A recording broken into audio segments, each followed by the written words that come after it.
Hey ho, and welcome to the first episode of the Ink Table Podcast.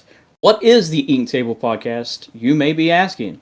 Well, it is a podcast made up of a group of Illumineers, just like you. Um, we plan to come together every so often and talk about everything Lorcana and sometimes just Disney because we love the game, we love Disney, we love everything about it.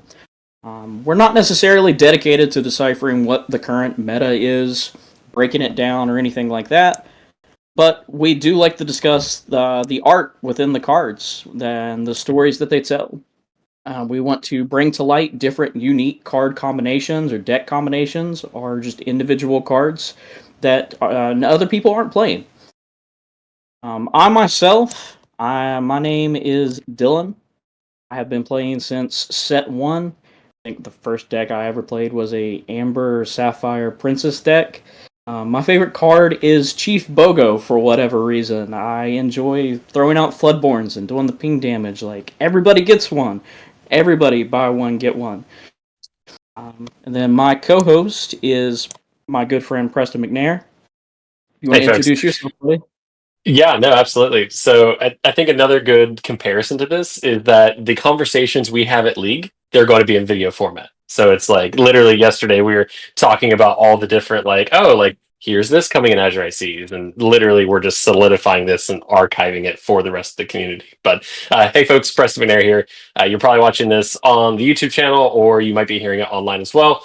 Currently making Lorcana content on YouTube, everything from shorts to gameplay videos to talking a little bit about how the competitive scene is looking. But just like Dylan mentioned, we are not looking to define the meta. We're not, looking to say, hey, if you want to win a set championship, you should run this deck. We may talk about it, but that's not the core reason of this.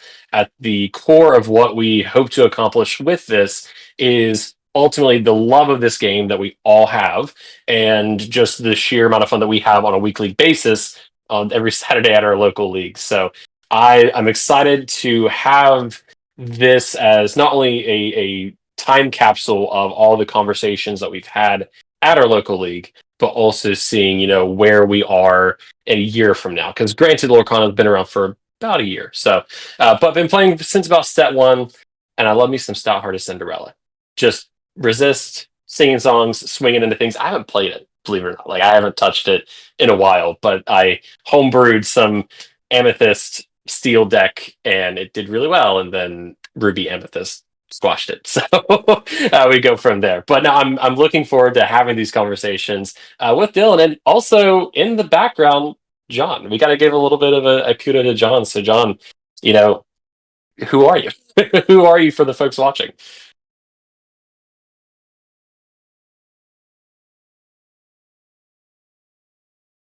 Oh, come on. We know better.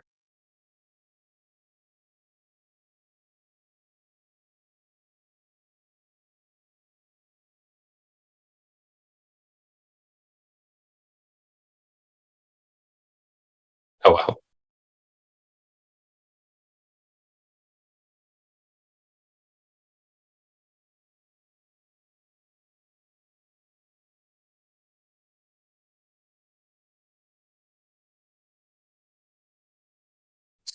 John is the major reason why we are here right now. So Yeah, just for the record. really, really is. Yeah, he kind of got all of this together. He is backseat producing all of this, and he says he doesn't have the experience whenever it comes to tabletop games or RPGs and stuff like that. Well, he knows video game RPGs, but maybe not the TCG stuff. Yeah, Yeah, no, but it's he definitely has experience whenever it comes to the podcast side. So this is definitely a learning experience for Preston and I, and he's going to be passing along all of that knowledge along the way. We appreciate you, John. awesome. No, and really just kind of jumping right into it is we are on the edge of a brand new set. We are what, probably 10 days from the local game shop release of Azurite Seas. But Dylan, I want to ask you, we every time we go to a draft event, we go, okay, like all these cards are amazing. We kind of think about what we're gonna see. But what's kind of like one of your major takeaways as we are 10 days out from closing the chapter on Shimmering Skies? what was kind of like your biggest takeaway from this set, not only with the journey of Lorcana, but leading up to Shimmering Skies? What was kind of that big takeaway from you going, up to or not the Azurite Seas, but the Shimmering Skies? What stands out to you in this set? This set in particular has been rough. I'm not going to lie. You say that it's the end of a chapter going into Azurite Sea, and I concur. But I like to think that it's not necessarily the end of a chapter, but almost the end of a book. And when we talked and hit on how Lorcana's been out for a little over a year now, it seems like it's finally coming into its own, and that they are closing the first book and beginning like a whole new set. Like this is such a fresh start going forward. I absolutely loved Rise of the Floodborn. I thought Rise of the Floodborn was amazing. Those were peak cards. Everything after that, I just was lost, finding my own way. League was fun, but I never got to build like one complete deck. I know that we've played with quite a few other people who have built decks and they absolutely loved them and they ran them the entire time. No, I couldn't 100%. find. Yeah. No, I completely agree. It's been interesting. Like I think we had a pretty pivotal change during Ursula's return with what we are starting to see, not only a little bit inside the competitive scene, but also I think with local league as well. I feel I feel very similar to you. Rise of the Floodborn was great. I homebrew the deck, performed very well at league, and then Into the Inklings came out, and I feel like Inklings was kind of like the last set I had like a grasp on, particularly with Ruby Amethyst. I have played Ruby Amethyst for a while, and ever since that, I feel like I have been able to find what I want to play. I've tried different archetypes like dwarves. I've tried a little bit of discard, and it just seems like I haven't been able to find that niche. Like, yeah, I'm creating decks that are performing really well, like Blurple, but just like you said, there's a lot of diversity in it, but also there's really solid pillars around Lorcana, which I think could be a little bit not difficult, but challenging for newer people like myself, who's into my first TCG. Navigating the major pillars that are currently defining Lorcana, what we're seeing at local game shops, and that kind of brings to a major talking point is and just because I'm a Ruby Amethyst person myself, it's a deck that we saw. It was very consistent. I ran it during Inklings. Phenomenal. I think you ran it too. Did you not, Dylan? To some No, degree? No? Okay. I thought you did run Ruby Amethyst, um, my but wife did. I okay. don't think I've She did. ever That's ran right. a Ruby Amethyst deck ever. Okay. Okay. No, I thought you did for some reason and whatnot, but you I'm know, normally still. okay, that's right. Yeah, that's right. The Emerald Steel is your jive and whatnot. But I know we said that we weren't really going to be like defining the meta and whatnot. But one thing that we had talked about during our notes is Ruby Amethyst. It's a consistent deck. Is it the from the end? first, from the beginning. Like it's always been there. But is it still what it was in the beginning? That's the big question, Fair. I guess. Is we had those Amethyst Ruby players or the Ruby Amethyst, however you want to go about it. Yes, they got Sisu in these last few sets, but it just seemed like there was a shift. Emerald's still there for a while, and then again, maybe the Emerald Still conversation is what really springs from this, with this being it, Ursula's being weird, us having bad vibes essentially from Ursula's. Maybe it's Bucky's fault, right? Is Blame Bucky the squirrel. is the squirrel? Is he the COVID-19 of Lorcana? And we just got the monetized again. No.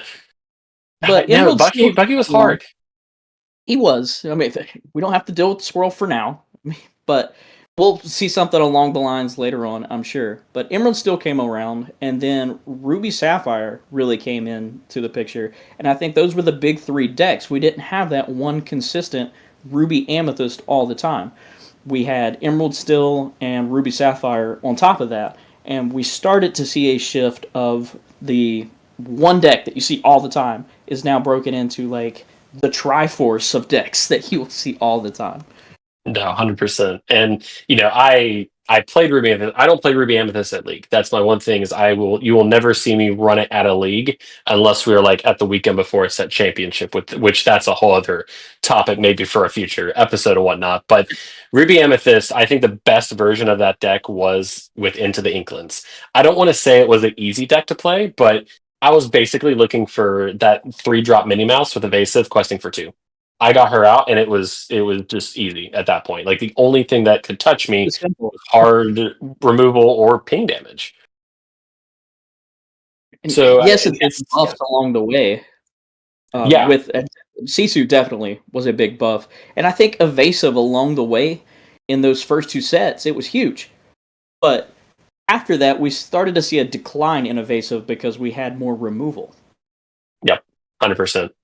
What made Ruby Amethyst difficult? There's 2 things that made Ruby Amethyst really difficult in Ursula's and Shimmering Skies was the hard removal, like Medusa, Sisu, Ice Block combinations, but also the Flynn Rider Sisu combo. It's strong. It's a very strong combo, but you have to set it up. And for me, the difficulty for me was being like pressing on the gas pedal. Like I caught myself playing Flynn Riders whenever he wasn't going to resolve. So I think the Flynn Rider combination was a good pivot away from Minnie Mouse Stylish Surfer. But sometimes you didn't get that combo. And if you didn't hit that combo, it bit me in last set championships. I couldn't outrace the Sapphire decks before they got to their hard removal options past 7 ink or their hard closers with Tamatoa Lucky Dime. So uh, Late game sweeps and the late game comebacks, they were hard to go up against unless you were yeah, hyper aggro. unless you're hyper aggro. But I don't think it's going to be the end. And Dylan, I'm curious of your thoughts. I don't think it's going to be the end. It's going to be a very consistent deck going forward because you have a lot of very powerful card draw. You have a lot of very hard removal options. But it wasn't the most powerful deck in the room, but it was the most consistent. So the cool thing about this is most any Lorcana deck you can almost take and perform very well. If you have a well thought out strategy, it's going to perform. And I just think with the Ruby Amethyst, we have a lot of interesting cards coming up in Shimmering Skies that I think put the brakes on that deck quite a bit. So I'm curious. Is it the end? Is it not the end? What do you think? What are we, 1 week removed from the last major Lorcana event? Roughly. Yep. Roughly. And then looking at the stats from that, we see that the top decks there, I'm pretty sure, were Ruby Sapphire, and right behind it were Ruby Amethyst. Maybe it is just those Ruby cards, like the core Ruby cards that we're seeing in both decks, are what makes it such a great ink collar to use and such a good combination with Amethyst. No, I don't think it's going anywhere anytime soon. I do think that there will be cards from this next set coming up that we'll have to add to it in order to deal with locations more. But I don't see Ruby Amethyst going away anytime soon at all. It's almost like a continual evolution. Like, because we saw the Inklands version of Ruby Amethyst, and then we saw the Ursula's Return version, which was don't dump your hand, answer Bucky, and just try to get to your hard removal options. And then this time is a little bit different, a little bit more combo oriented. So it's like the skeleton, I would say probably what 60-70% of the deck is pretty consistent. It's Yeah, just the text. we sound like fools to people right now because us being new to TCGs and Lorcana being that first one, they're like, yeah, duh, that's how it works. You have that skeleton or that frame of your core cards, and then it's constantly evolving as the game evolves. Right. Not just the meta, but as cards are added, you're going to constantly want to add decks in to refine your deck and make it even better. And as long as they keep on producing banger cards that are great with removal and just play well and combo well with the other cards that already exist, it's not going anywhere.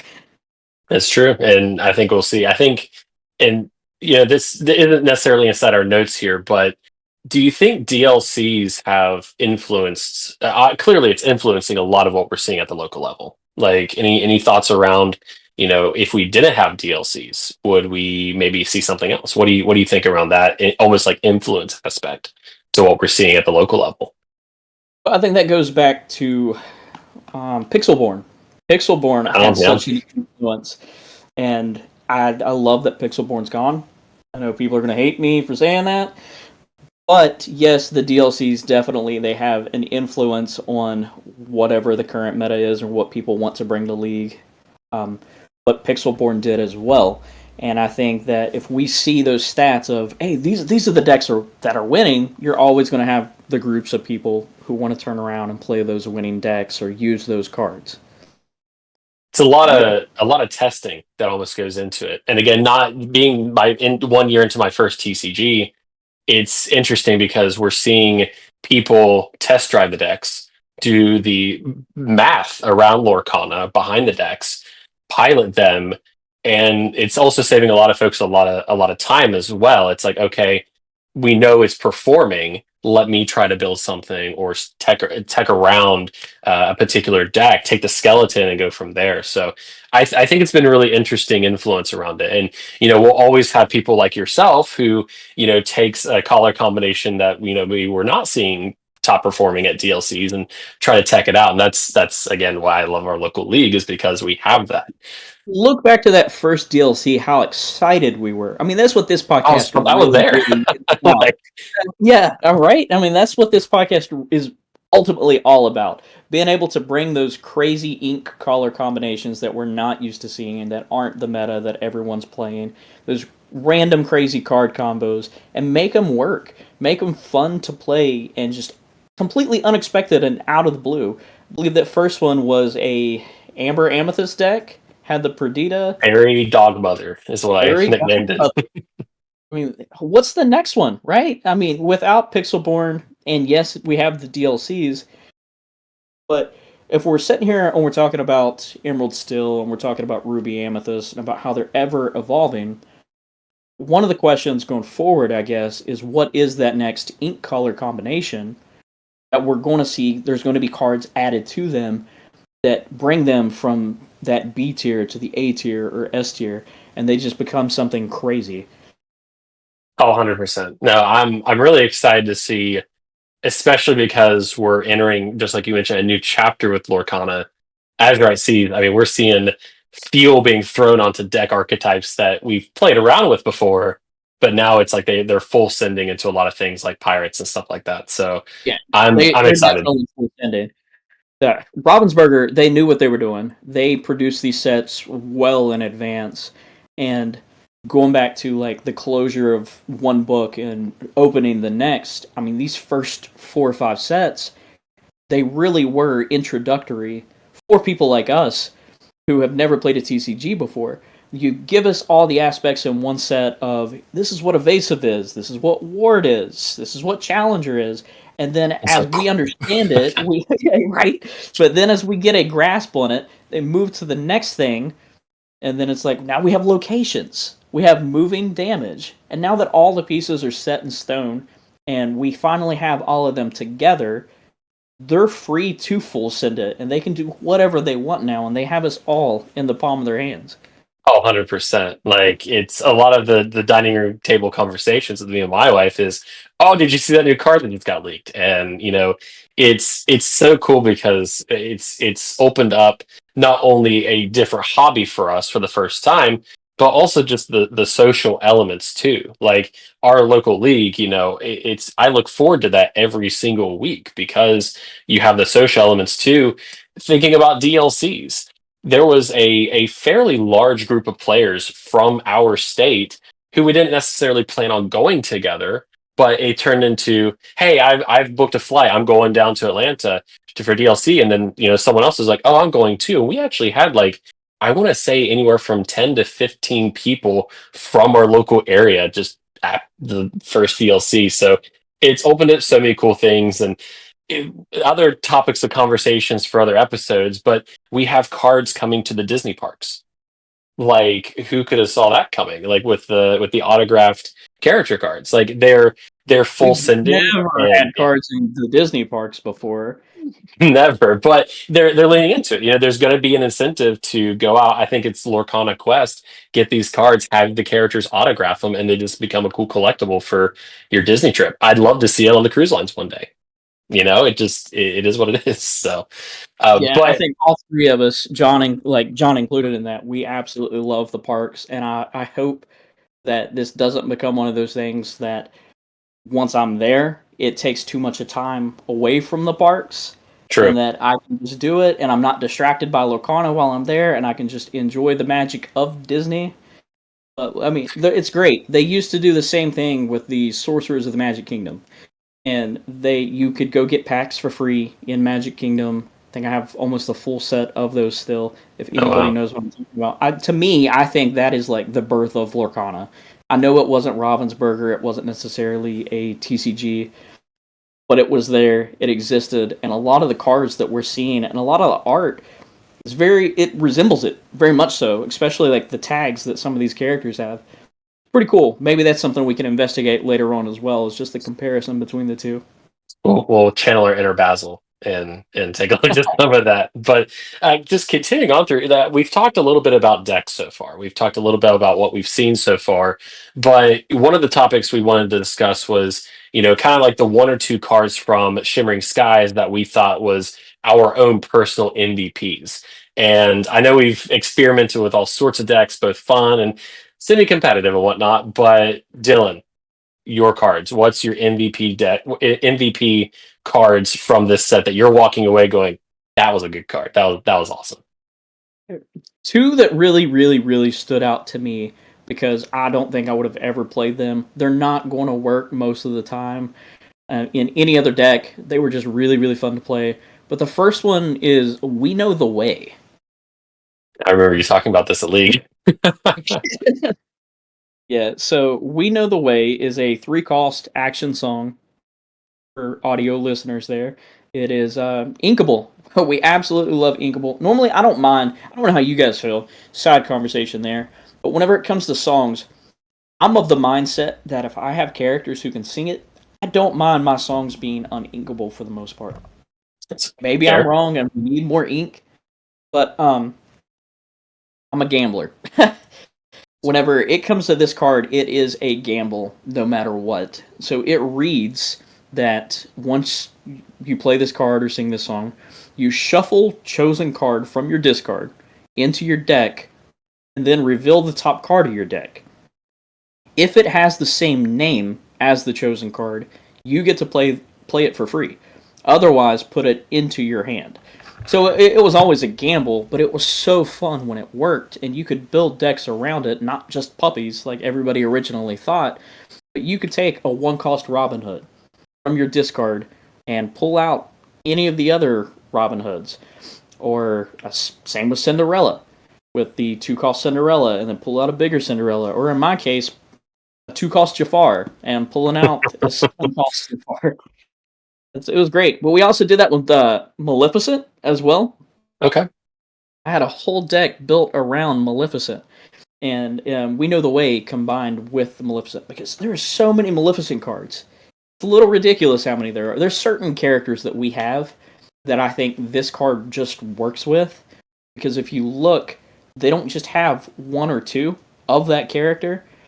There's like 6 already out of these sets of different Maleficents or different Jafars, different Mickey Mouses that you could do.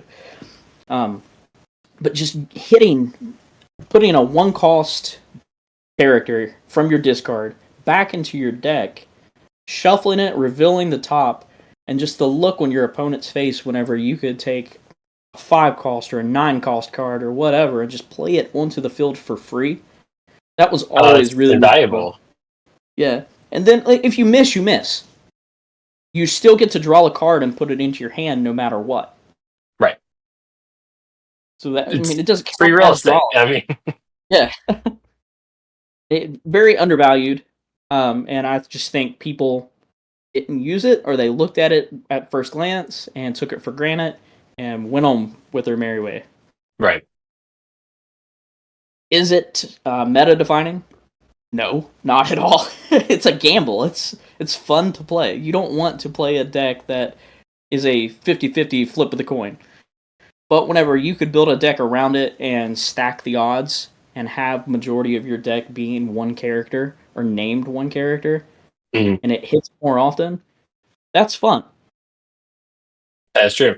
Now, did you see not to spoil your next card, but did you see any synergy with what's your second pick Yeah, it, inside this your two cards here? it was the new Floodborn Maleficent, who also happens to be a villain queen and sorcerer. 7/7. She was uninkable. That hurt a little. And then Yeah, the shift expensive. 6, whew, very, very expensive. And the shift cost was also expensive. But it was the Maleficent Formidable Queen.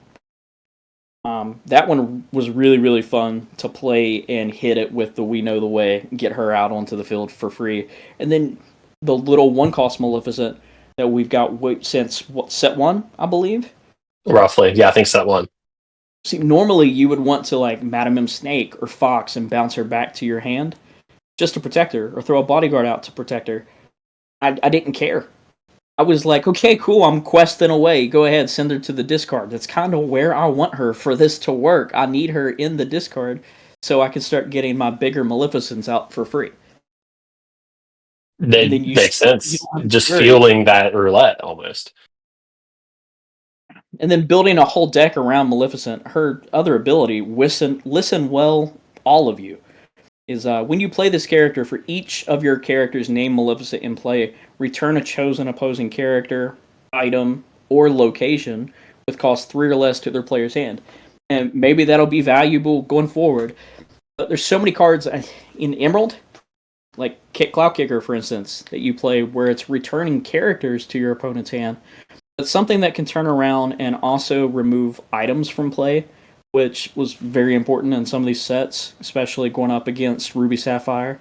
But then also being able to remove locations. And majority of the viable locations that people use are 3 cost or less. Right. 100%. Yeah, the exception that obviously like Lucky Dime, stuff like that, not inside the scope and whatnot, but thinking about things like Fishbone, thinking about some of the high value targets, especially in the last two sets where item slash location control, not necessarily removal, but control to mess up your opponent's tempo. I love it. I think I pulled one of these. I did not think about using in that way, in a sense. So that's an interesting archetype that you have developed around really both cards. So I think, honestly, maybe not the first card. Maybe people will hear this or see this, and they'll also take a second look at it and be like, "Yo, you know what? Maybe he's on to something." Maybe there's a big bunch of brain. other gamblers out there. I mean, today's what, Sunday night? All these FanDuel guys are out there right now. Maybe there's some that are also on. John's laughing. You can't see John, but he's He's laughing. losing it right now. Maybe there's some guys like that are also playing Lorcana, and they're like, "Yeah, you know what? Let's run it. This is gonna hit her. It's not. We're Spin the gonna feed. roulette wheel. We'll see if we're feeding the family tonight." But I think that No. we may actually see this card used going forward in some of the upcoming sets because of that skeletal. Here's the foundation. Now, how are we going to build upon it? There are definitely some upcoming cards, which we'll talk about a little later, that you can add on top of this, and it's really going to mess up some of the strategies that Azurite Sea is going to see more of, whether it be locations or more of the items. 100%. I think that's neat now that we're entering our sixth set.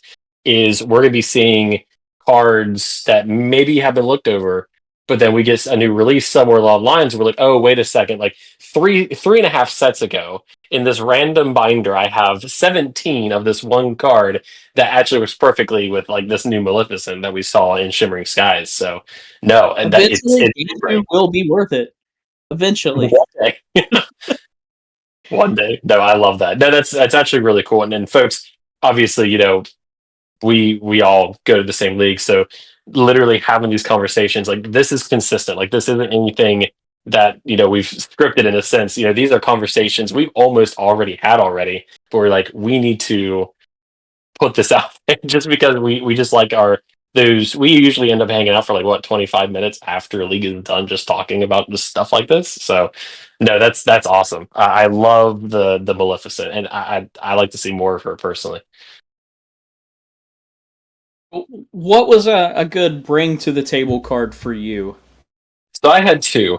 Now, listen, I'm an amethyst at heart. Like, I love drawing cards. My wife makes fun of me. She's like, "You just want to draw cards all day." I'm like, "Yes, I would like answers to everything I Other have." people So other people want to rant. We want to draw cards. I want to draw all the cards, all the things. So if you're watching VOD, you'll see these pop up on screen. But for those audio listeners, my first one, two cards, same here as well. Elsa the Fifth Spirit was probably my MVP for this set. Not only because I'm a very big Ruby Amethyst player, but she also played a lot with Blurple. And Blurple was a deck that I really focused on for probably 75% of the set. I really just went hard into Blurple. But Elsa the Fifth Spirit, I think, is going to be a card that really defined Amethyst decks, but I think we're going to see more of her because she has a lot going on. So she's a 5-cost inkable that's a 2 strength, 5 willpower, questing for 1. And she actually has 3 effects that she kind of does. So the first is Rush, which I love. Rush is just so powerful. Uh, Not only is she Rush, but she's also evasive. Okay, but here's where things get interesting. So she has the Crystallize effect, which is whenever you play this character, you can exert chosen opposing character. So Elsa, for me, was such a strong answer to a lot of things like Diablo, for example. This card single-handedly won me majority of my Emerald Steel matchups during set championships and whatnot. Just being able to answer Diablo because he's such a big threat. Just being able to go, okay, Elsa, exert Diablo, you're done. The cool thing about that is she's also beefy. She has 5 willpower. She's not easy to get rid of, especially being evasive. But she's also not hitting the hardest, which really she's not really hitting other things in a sense. She's trying to strategically challenge. So things like Beast, for example, the Sad Boy Beast Tragic Hero, where I shut down their card draw. I take a hit, but I shut down that player's card draw from Beast Tragic Hero. So that the being able to answer things like Diablo, it was invaluable. Yeah, I even did some strategic things like maybe exerting a Tamatoa or even a Tipo. Just Tipo being able to sing one jump ahead. She was just very strategic. But she came in clutch in Blurple, obviously for the bigger shift, which is a whole other story. But my second pick is one that we really didn't see a whole lot of, and I'm pulling these up on my phone right here. But it's Genie, the main attraction. I was so excited whenever I saw this card. It was between this card and the new Merlin shift, but I was very big into Blurple. I feel like I got into a groove with Blurple, which is Sapphire Amethyst for those unfamiliar. Basically, hard ramp, playing very expensive Amethyst cards. But Genie, the main attraction, was my second MVP, kind of walking away from this because not only in Blurple, but I even started to see some people running it in Ruby Amethyst and whatnot. But Genie is uninkable, but 7 costs, so kind of expensive. A 5 strength, 5 willpower, so not easily Medusable, not easily brawlable with ice blocks and whatnot, but questing for 2 and has the effect Phenomenal Showman, which is while this character is exerted, opposing characters can't ready at the start of their turn. It was just fun, plain and simple. It was a fun card to have. It took a little bit of tweaking. It was slow because playing Dylan, I know you No played against my shift. deck.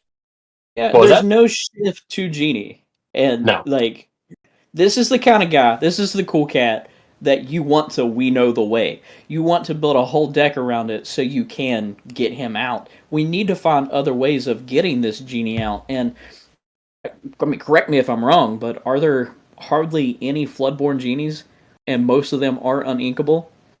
I think the only other one we're getting is going to be in Shimmering Skies, and I don't know about the new. You guys know which one I'm talking about. It's the new fancy legendary one. I don't know if he's inkable, but I think he has a shift, but a very expensive one. I think. At the upcoming set? Yeah, So Azurite Sea, we're getting our first Floodborn, and what color is he? Or what ink? Amethyst. Amethyst, okay.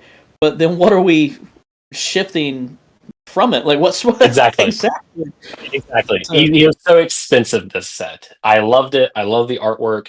I love what they did with the legendaries of this set.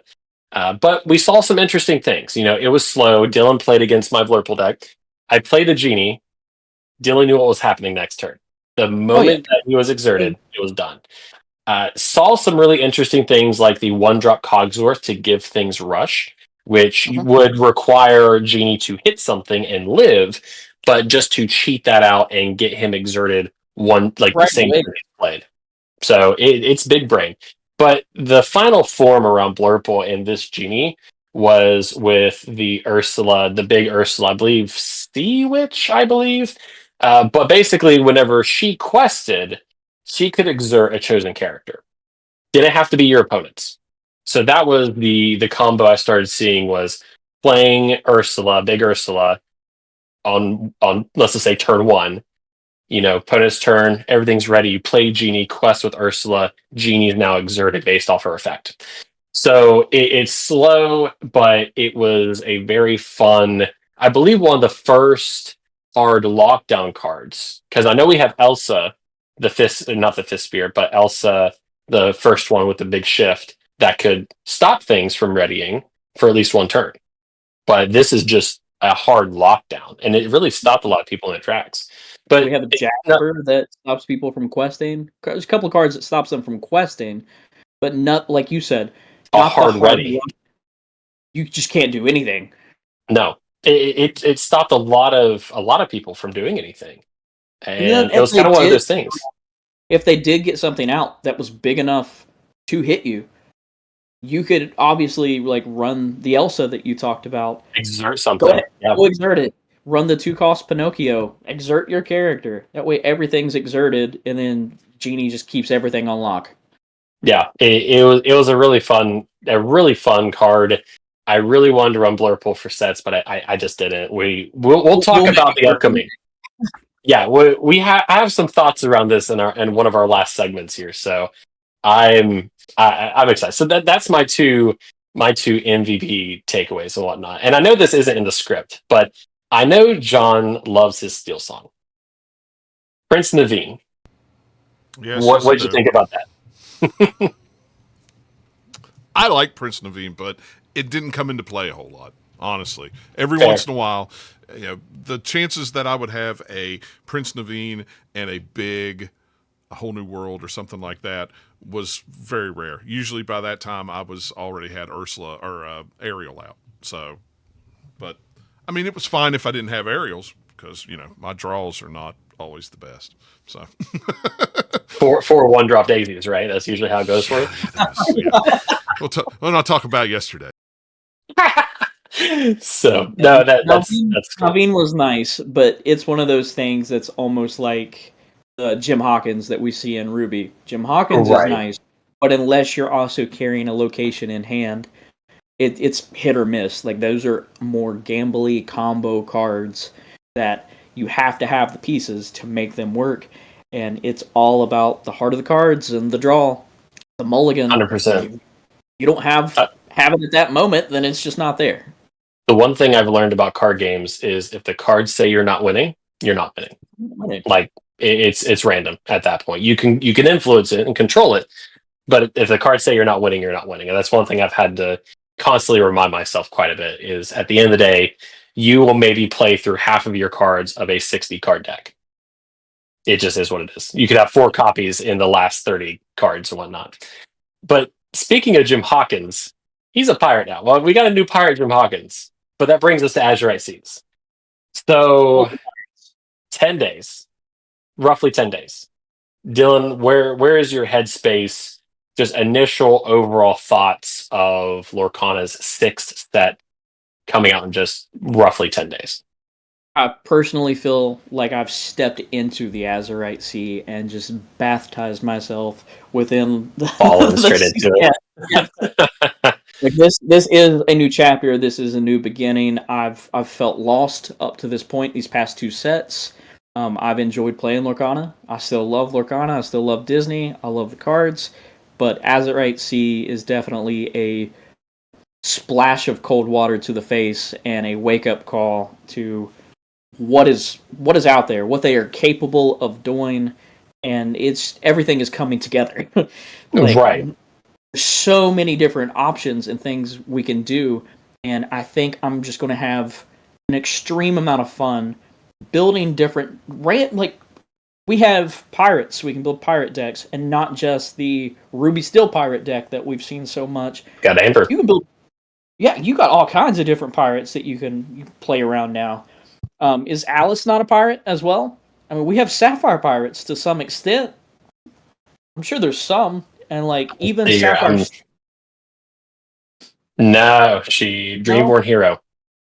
Gotcha. Okay, but we'll definitely see still pirates again. So we'll see the sapphire still that'll have pirates in it. We'll also see.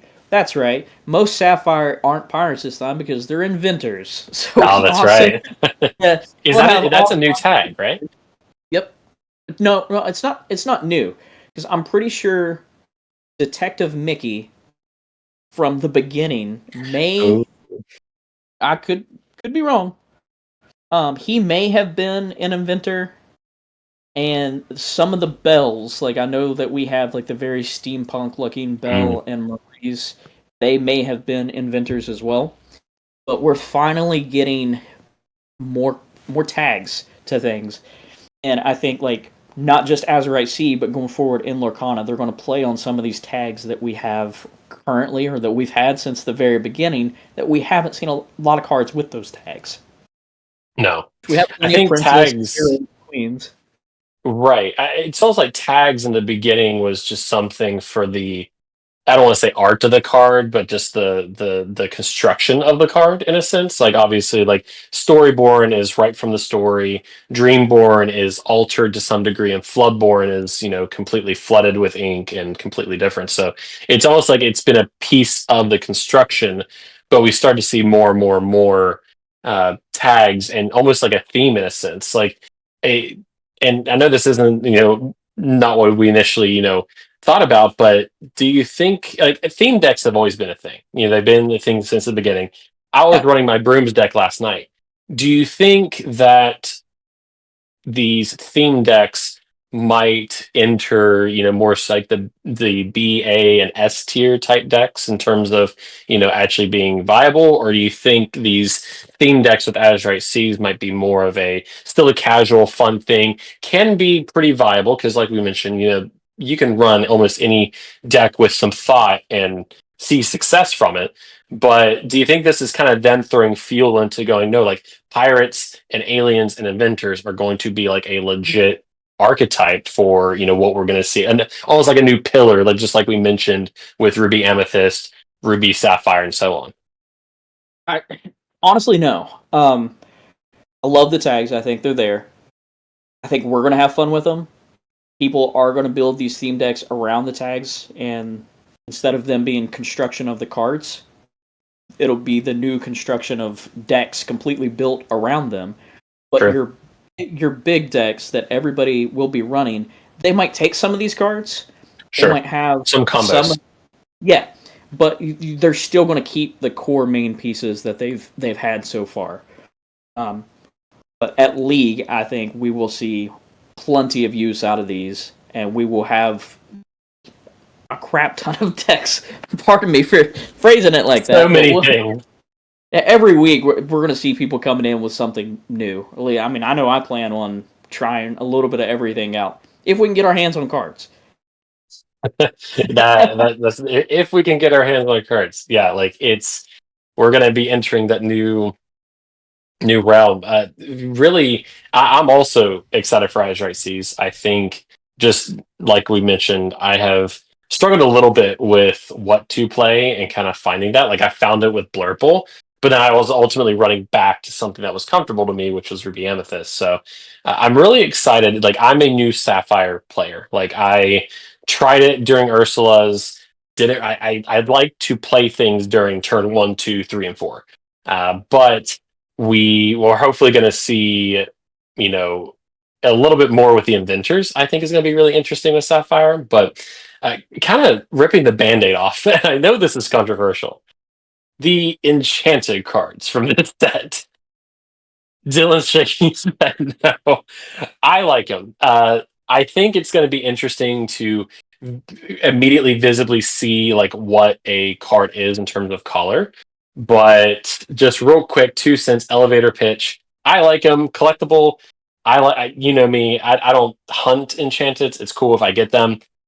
But Dylan, I know you have a differing opinion. Yeah, I think as much as hate, or maybe not hate, as much flack as I give Ursula's, the past two sets have had the most beautiful enchanteds and the most beautiful artwork out of any of the sets thus far. And I think this is a major downgrade. And I don't want to offend the artist. It's just personal opinion here. They're doing too much. It's like they're trying to blend the parchment paper of a pirate's treasure map with Leonardo da Vinci-esque prints. I want to say the certain cards are good. I like the Basil card. Part of me likes the Yzma because I like the little llamas in the back. And Baymax, for whatever reason, looks like he has a wood grain to him. Or maybe that's just me seeing that. But I think it's not just my opinion. I think looking at TCG Player later on, we're going to see that these may be some of the cheapest enchanteds that we've seen so far. I think we'll see some chasers. Yeah, we'll see. Tiana will be a chaser. I mean, all 100%. The princesses will always be chasers, but I don't see these being too expensive for those that are collecting and want to just go purchase the Enchanteds. Would you almost want like a consistent artwork of Enchanteds, like overall theming to be overall consistent? No. I think again, just the parchment paper-esque. Yeah, it needs blended better. The parchment paper, that's nice. But then they do the background work. It was almost as if the artist was working with Ravensburger and they truly wanted to take... It's weird, right? Maybe they knew exactly what they were doing because they definitely took the pirates and they took the inventors, but then whenever they merged everything together, it's all just so alien. I can see that. No, it's definitely been the most discussed Enchanteds I think we've seen in the game so far. And for or against. So no. All publicity is good publicity. Right. No, Tiana's the chaser for me personally. I think it's Tiana's first enchant and whatnot. But on the topic of cards, we could go on for hours about, various elements. But most of the set has been revealed so far. So we could go through all 200 plus cards and break these down and be like, okay, yep, next, like Tinder swiping left or right. Here for the next 10 days until the set releases. 100%. But I do know that we have some short picks of some cards that we are excited for. So, Dylan, your list. What cards are you looking at going, ooh, I want this. Let's build this into a deck. Moana, 7-cost Moana, the Kakamora leader. Floodborn. I love that she's inkable. The inkable part is amazing. She is shift 5, which also isn't really bad. And then the 6/5. She hits for a lot. She dies to Zeus. She dies to Zeus, unfortunately, but she's still there. The quest for 1 hurts a little, but then her ability Gathering Forces, when you play this character, you may move any number of your characters to the same location for free, gain 1 lore for each character you moved. Part of me sees this Moana playing into a hyper aggro deck, not necessarily a locations deck, but throwing as many small characters out as you possibly can, shifting Moana turn 5, and then turn 6 being able to just move all your little characters that you have over to a location, whether it be Sugarland Speedway or something else, and gaining all kinds of lore from moving those little characters. That's aggressive. She's also a pirate, so she can also play into another one. Pirate. Was DJ Khaled another pirate? You get a pirate like Oprah or something like that, and a captain. We know, she's captain tag too. Okay. So I mean, Smee gets a little help there in the Ruby still. So I just see her. She's going to work in so many different decks. Sure. My next one I got here is Captain Amelia, commander of... Let's go. Now, I think I've refused to watch it just because like it's an ongoing thing here. Never seen Treasure Planet. We'll take this Need to off watch. air. Need to watch Treasure Planet. But 4 cost, Inkable, Captain Amelia. She's a 1/4, so she dies to Sisu's, unfortunately. But she quests for 2, and she doesn't mind questing. It's so important to find characters like this that I think we're going to see a lot of. Um, she has an ability that says this character can't be challenged by pirate characters. So feel free, quest for 2, and then if your opponents are playing those pirate characters, they can't do anything. You can sing songs to attack her. Maybe they do play the Sisu, but if you're playing pirates, none of them can swing into her no matter what, so she takes no damage anyways. And she gives all of your other characters, while being challenged, resist +1. So I'm thinking Tinkerbell, like the shift Tinkerbell, the splash damage element. It would resist 1 in that case? No, because I think the way it reads is while being challenged, your other characters gain resist +1. Mm, Flash damage like that, it's not like the Cogsworth who just has the permanent resist 1 on your other sure. characters. This one is just while they're challenged, but then maybe that's all you need, and you don't mind Sure. going ahead and questing with your other characters, because if they're challenged, they're challenged. Maybe they would. That's all it would take is that extra resist while they're being challenged to survive. Okay. Yeah, I see that. Yeah, it's just the way it reads. I agree. What about you? You got any cards? Yeah, so couple here. I know we're just going through, but not a big Amber player, but the first pick is going to be the Simba Pride Protector, and I'm pulling it up on my device here. But this is one card that I think has two types of players very excited. I think it's going to have Steel Song very excited. I think it's going to have Hyper Aggro very excited. I But think for we have audio both, listeners, what was that? we have both of those here. The Steel Both of Song those and here. the So 5 cost uninkable, which hurts, but is a 4 strength, 4 willpower, so not immediately inside a lot of hard removal range. Shift 3, which I think is great. I think it's going to fit right into Steel Song, especially because we have very low cost Simbas already. I think there's a 1 drop, and I think there's a 2 drop inside Azurite Seas.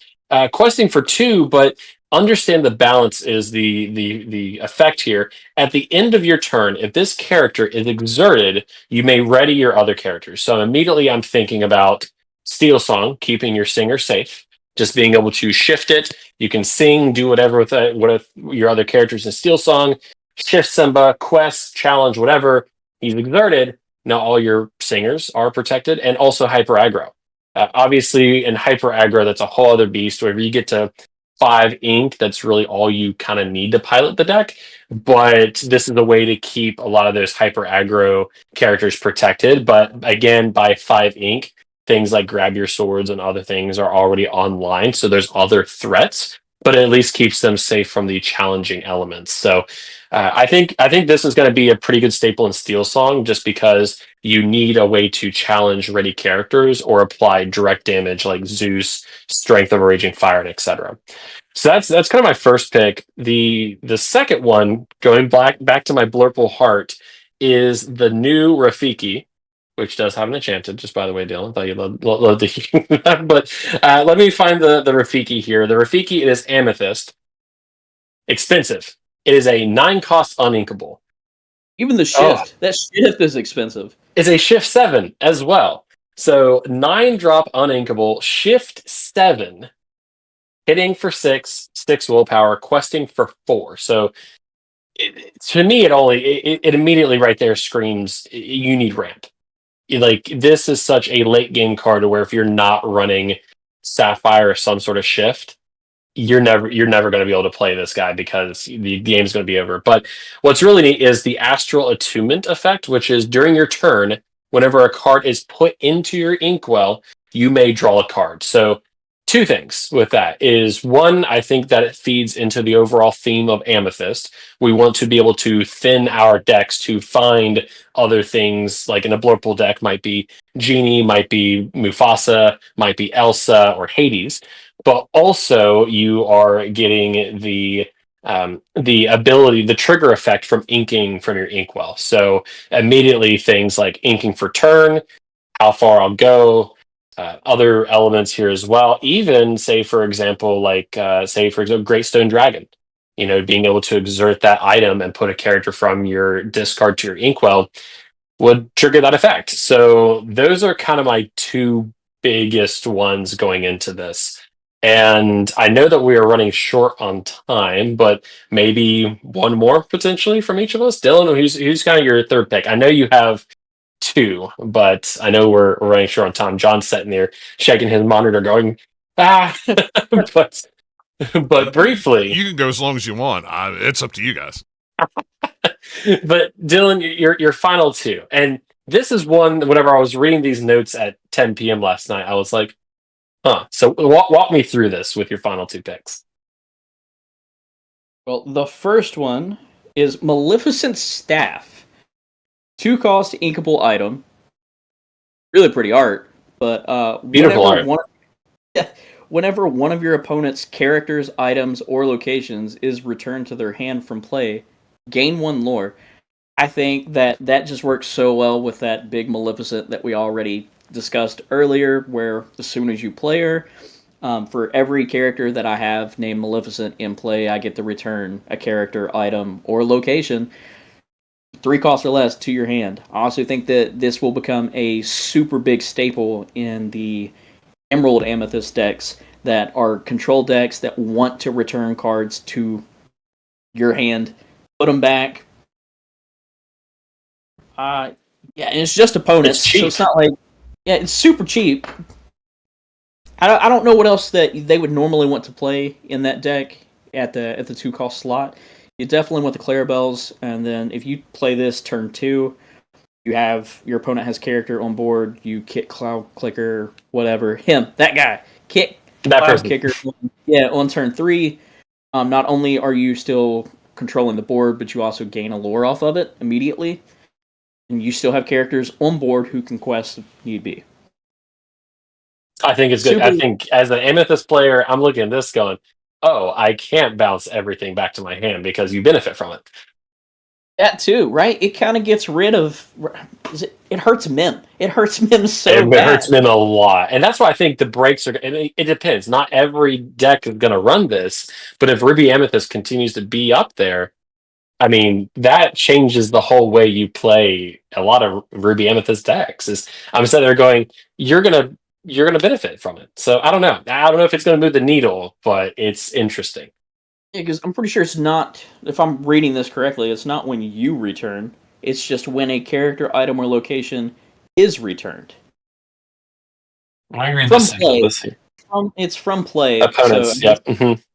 And it wouldn't affect Tamatoa or the items Mm-hmm.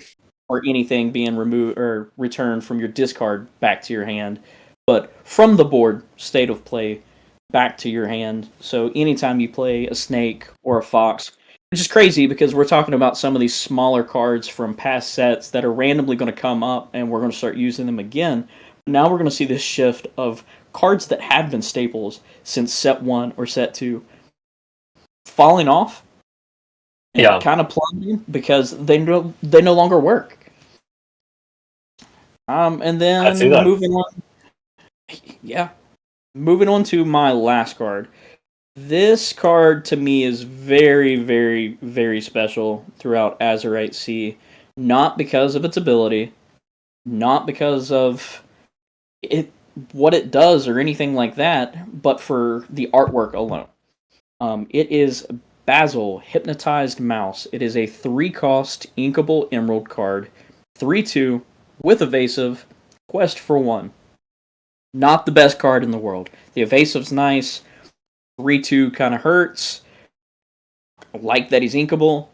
But the most important thing about this is his artwork and the flavor text down on the bottom. And I think I'm going to start by reading that. And we can see, if I'm remembering this correctly, this is definitely like Ravensburger wrote this, or the artist wrote this. This is not one of the quotes that's taken directly from a movie or a TV show or anything. But it's, footprints from a large ... owl with droplets of water. Clearly some avian menace has crossed the Azurite Sea and absconded with the crown.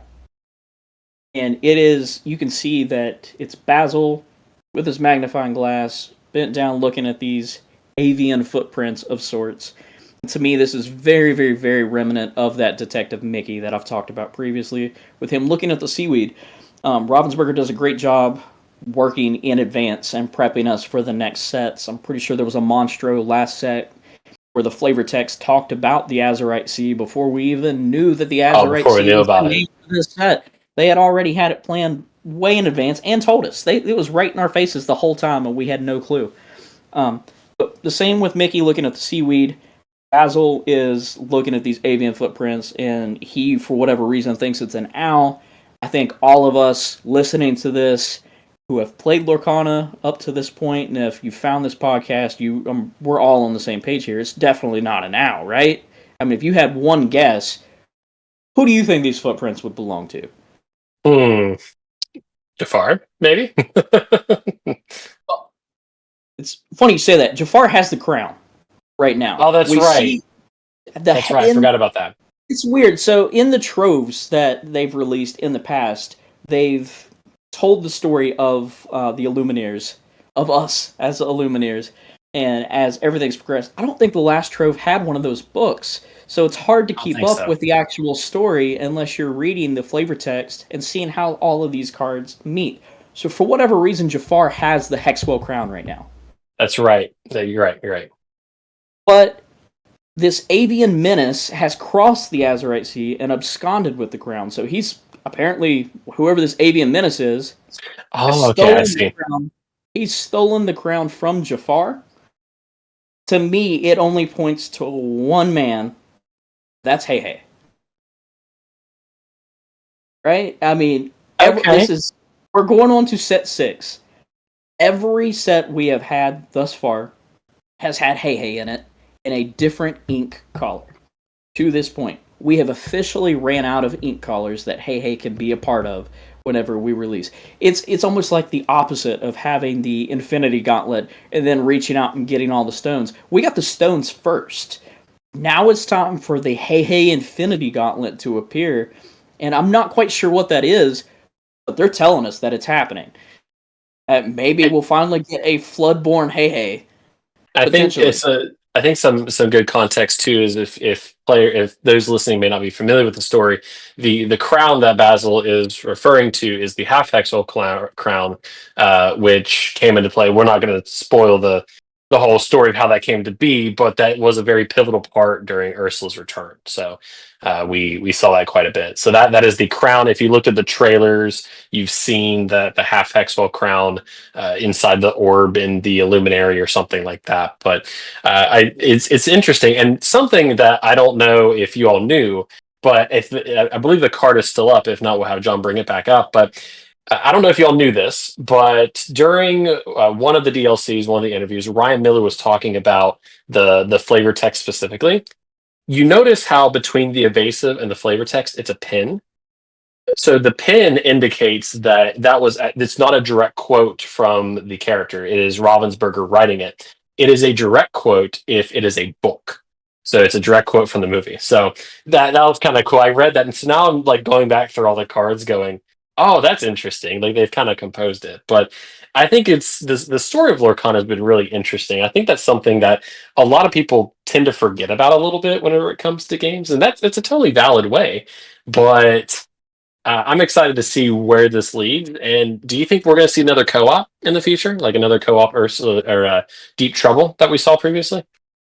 Oh, I think that they've already said they're working on them. Oh yeah. So we'll definitely see those later on. I don't know what they'll be. Maybe it'll be us taking on Hey Hey for whatever reason. Time to the ultimate boss battle. Yeah, we're returning the Hexwell crown or getting it back for whatever reason because he has no clue what he's doing. He's just a clueless bird, and maybe he's overrun by Ursula's power or something now that he has it. If that is the case, my other theory that I have, which moving on to the future of Lorcana, is that's kind of like the pivotal change. Maybe it's not a Floodborn Hey Hey. Maybe it's something. There are rumors going around about it right now, but I've said it since set one. I don't know if that's conversations you and I have had, but it's definitely like conversations that the wife and I have had.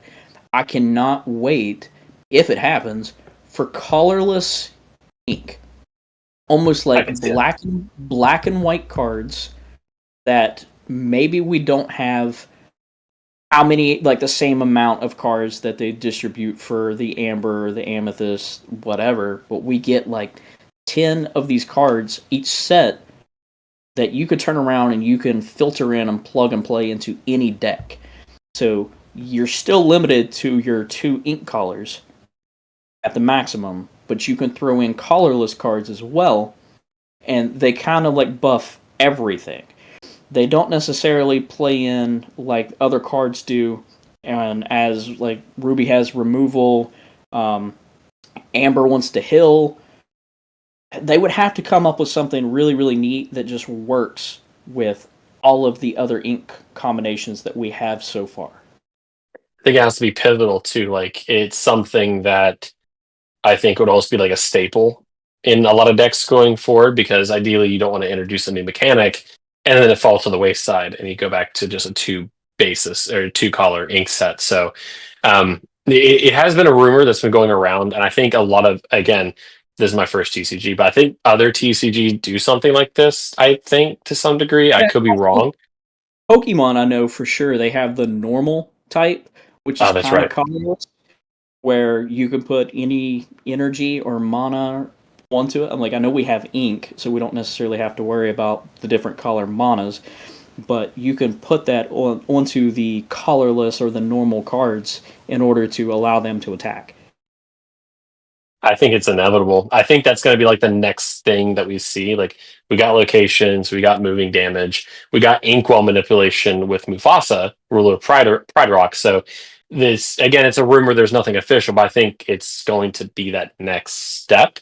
I would like to see it, and not only with the colorless cards, but what about side decks? Because this is something I've heard from other people who have come to our league making conversation. They're like, "Oh, I wish we had a side deck." I'm not familiar with the concept of side decks, but what are our thoughts around that? So I think it'd be really neat to introduce side decks, especially to the DLC levels and these higher play Level of competitive play. levels. Yeah. So we already have these decks that they can do so many things. Like there's variables that allow them to play in 3 or 4 different directions. But most of the time you only want it to go that one direction. But let's say you're playing best 2 out of 3 and you play your first game, your deck just doesn't work. I mean, you said it yourself. If the cards say you're losing, or the cards You're say gonna you're not lose. winning, you're just not winning. That it's not necessarily just your cards, your opponent's cards as well. Sometimes it is just the matchup. Side decks allow you to swap in some cards that weren't necessarily in your deck, but are still on a deck list as side deck cards. And then in between matches, if you know that your deck did not work, you can swap in some of those side deck cards into your deck to hopefully make it work better against whatever it was your opponent was running. I And they like still that. have the option to swap it in as well. I mean, to me, that just makes it more competitive, because what is a competitive matchup if you go in and you're playing that hyper aggro against something that's super, super slow, and then you're just immediately 2-0'd. It's And an you're immediate not. loss condition almost. Yeah. Yeah, no. I think again, I think it would require exposure. Like, let's be honest. I think Ryan Miller and the folks over developing Lorcana, like, I would like to think this is something that obviously they are tossing around. Like, that is one thing that maybe a future topic conversation. They know what they're doing over there. Like, I'm a big fan of Ryan Miller and the passion that we see from that team comes into it. So I'm sure it's something that they're thinking about, but I would like to maybe even see like a homebrew. I'm sure somebody's done it, but even like not in the if it's not in the official rules, do like a homebrew side deck thing. That might be an interesting. Like if somebody can come up with like a homebrew, hey, here's how a side deck could work in Lorcana. Play this at home. That might be pretty cool to see folks actually do. I mean, it's only inevitable that folks are going to come up with those ideas. So Some house rules that somebody tries out at one of their leagues a sure. week and see if it works. I think that gives me ideas for content. So like that might be fun. But kind of progressing on through the future Lorcana. This is just conversation one of many that we're going to have over the coming months and whatnot. Like I think this podcast, I think it has a lot of really great room for these conversations. But we also have to pay a little bit of attention to just like any other TCG. There's a lot of people who have Lorcana, but they don't play it and they collect it. They're just fans of the Disney IP.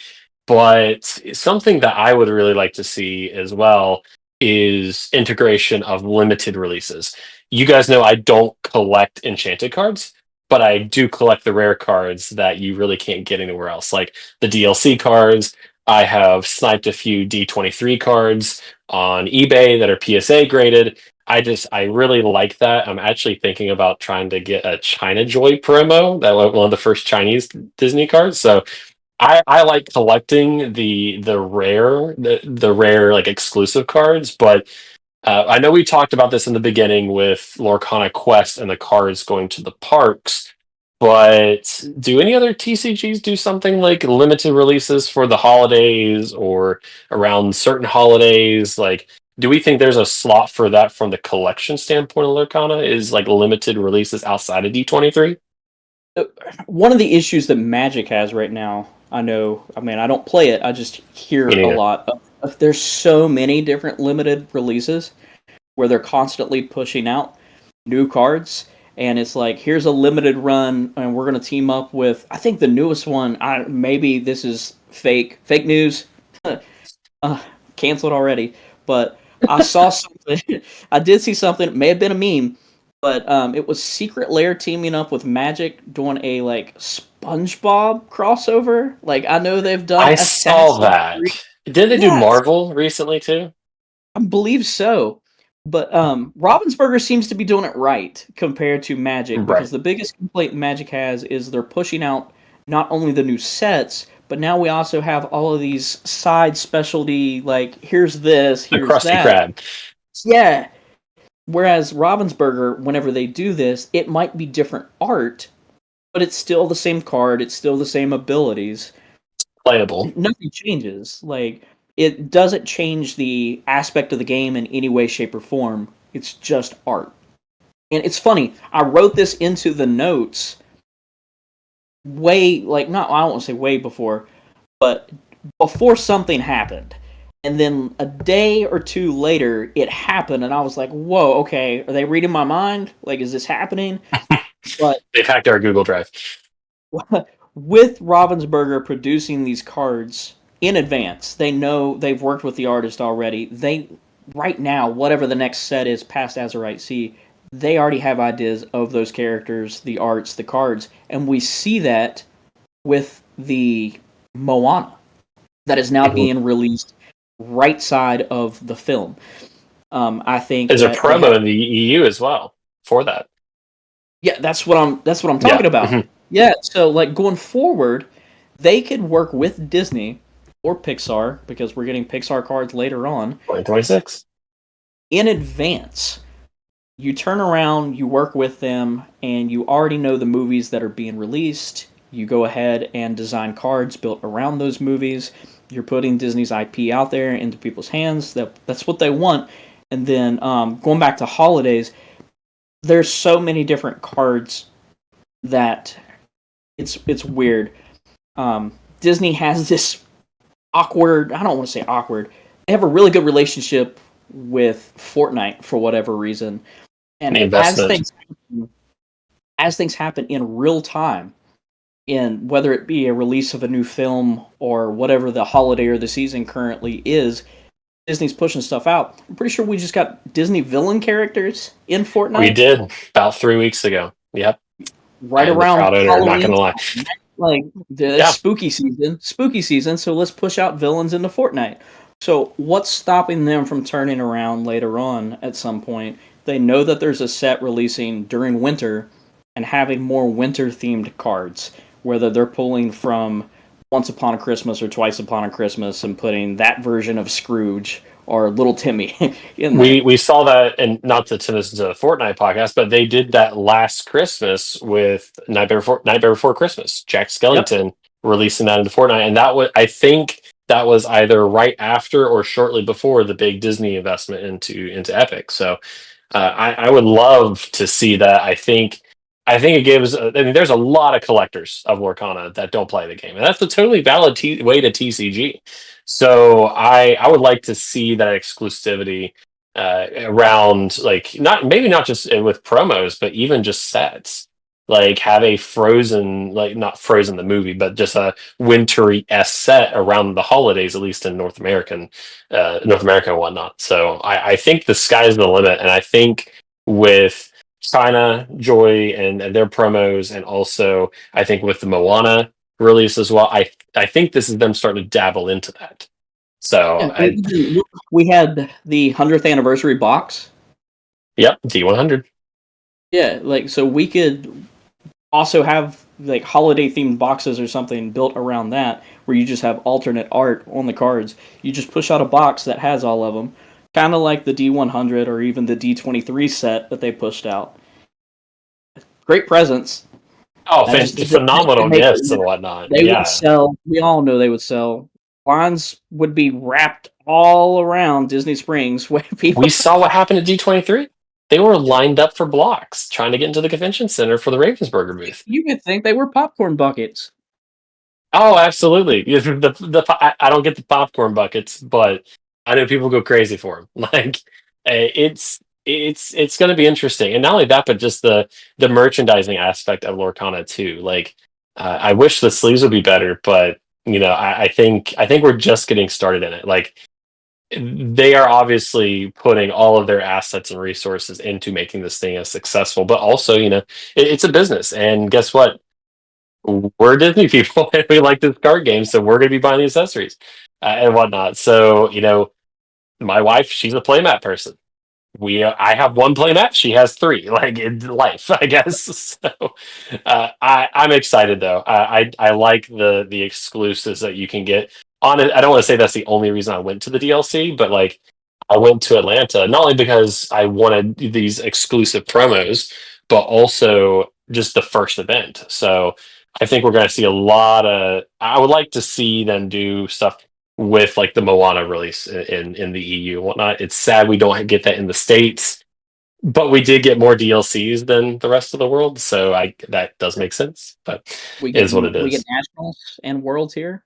What Both, is it? yeah, Disneyland, Disney World. both of them. Yeah, Disneyland for the main one, Disney World. Like, yeah, it's I forget the order, but it's a check and balance, and I get it. But but I Yeah, know we went that we a have. little long here, but Yeah, we have. this is the But first I knew this episode. was going to happen. Experience. Yeah. But moving on to our last set, I think one thing that we want to add here is to add to the fun, not just the talk about Disney, the talk about Lorcana, but bringing it all together and just having fun as a Disney loving community. Our producer John has put together a Disney trivia game show to some extent Indeed, it. that we plan on playing every time that we're on here to kind of wrap things up, So tease my everybody. And if you've made it this far, I hope you enjoy it. so my wife bought the Wide World of Disney trivia game. It was on Amazon for like $15. So she picked it up. It has 2,000 questions. I have 2,000 questions. Let me. We'll be here for a few hours. Well, that's the. I'm not on the stream, but I will show it to you guys. This is the deck of the question cards. So Oh, Is it's I a got a full lot. deck box. Yeah. So I got a lot there. This is that current a as 99 puppies? yeah. It looks like a 99 99 puppy puppies? dog. You're not wrong. Um, this is current as of January of 22. So Okay. keep that in mind when there's questions. So what the idea is, I've got each card has 5 questions on it. So I'll flip a. Well, I don't have my coin with me, so I'll flip this switch game that just happens to be setting here. Heads is Dylan, tails is Preston. It's heads. So Dylan will go first. And what I'll do is I'll ask Dylan a question. If he knows the answer to it, he gets a point. If he doesn't know the answer to it, Preston can steal it for a point. So what I'll keep track of is whoever wins, we'll keep track of it from show to show. So we'll see in a year's time, however many shows we end up doing, who wins. Maybe we'll have a prize at the end of the thing. I don't know. We're all the winners. Print something. Yeah, I'll print something. Yeah. So okay. And these, I'm just starting at the top of the card. So some of these may be easy, some of these may be hard. I'm just starting at the top and going down. So it's all random. So we'll just do it real quick. Dylan, what is the name of the dog companion to Cruella de Vil in the movie Cruella? I'm stressed. The dog companion to Cruella de Vil? Yep. Cruella de Vil had a dog companion. What was its name? Oh, wow. Cruella. In the movie Cruella, not the 101 Dalmatians, in Cruella. Mm. Gotcha. Okay, so that's the live action Cruella de Vil. Mm-hmm. That's rough. I have not personally seen that movie, and that's weird that she would even have one because she's out killing dogs. I'm going to throw a wild guess out there. All right.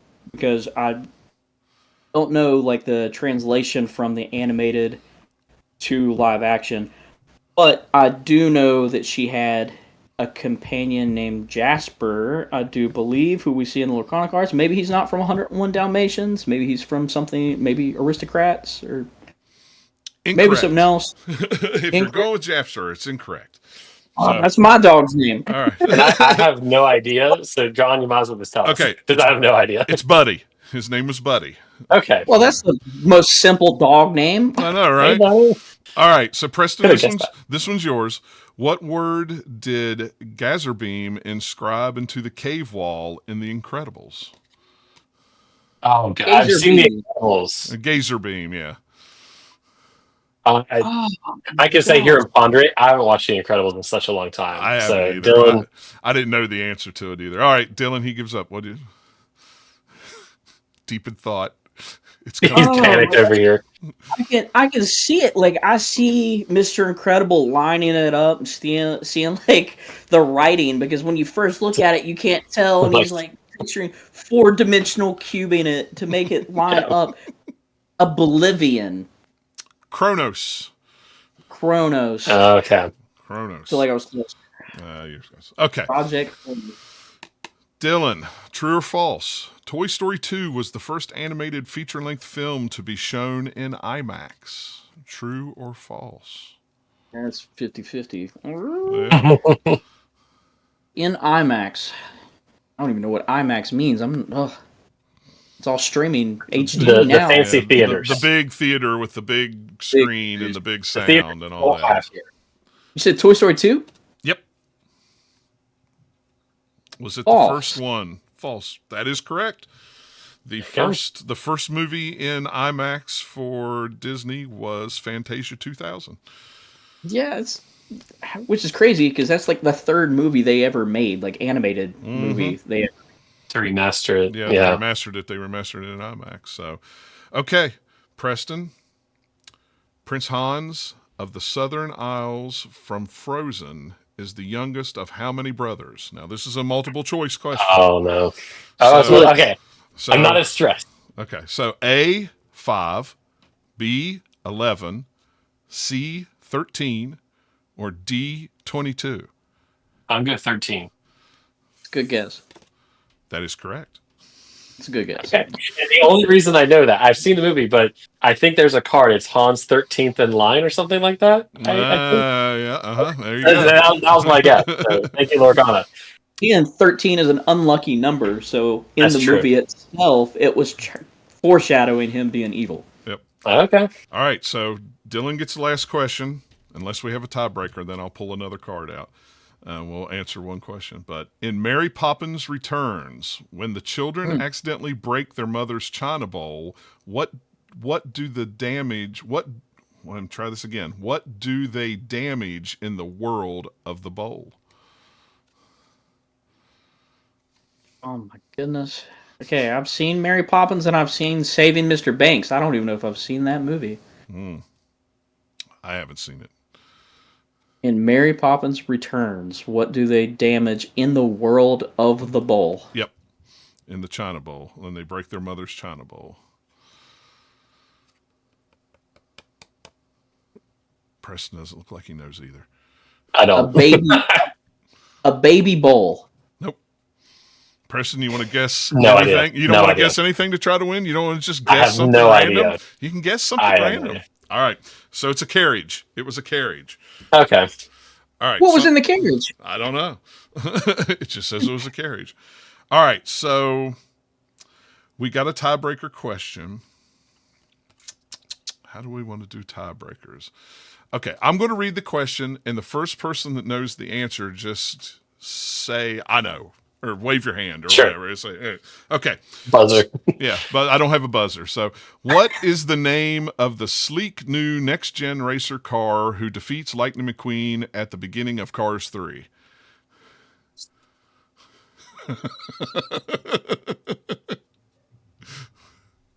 Okay, so it's not the foreign guy from Cars 2.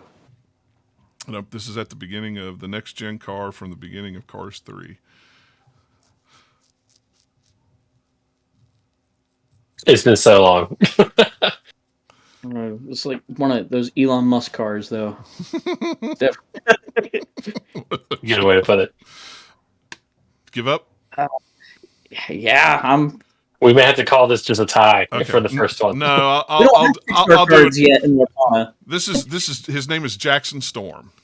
Was the car's name? Okay, and when you say it, You're like, makes oh yeah, I sense. know that. Okay, all right, okay. Here's we'll do one more question. This one's going to be easy. It's going to be easy, so you got to be quick to jump in.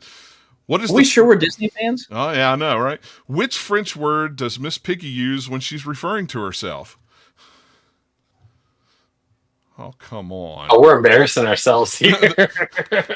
Even I knew that. I don't even have to flip the card over. We're not that old, John. Oh, come on.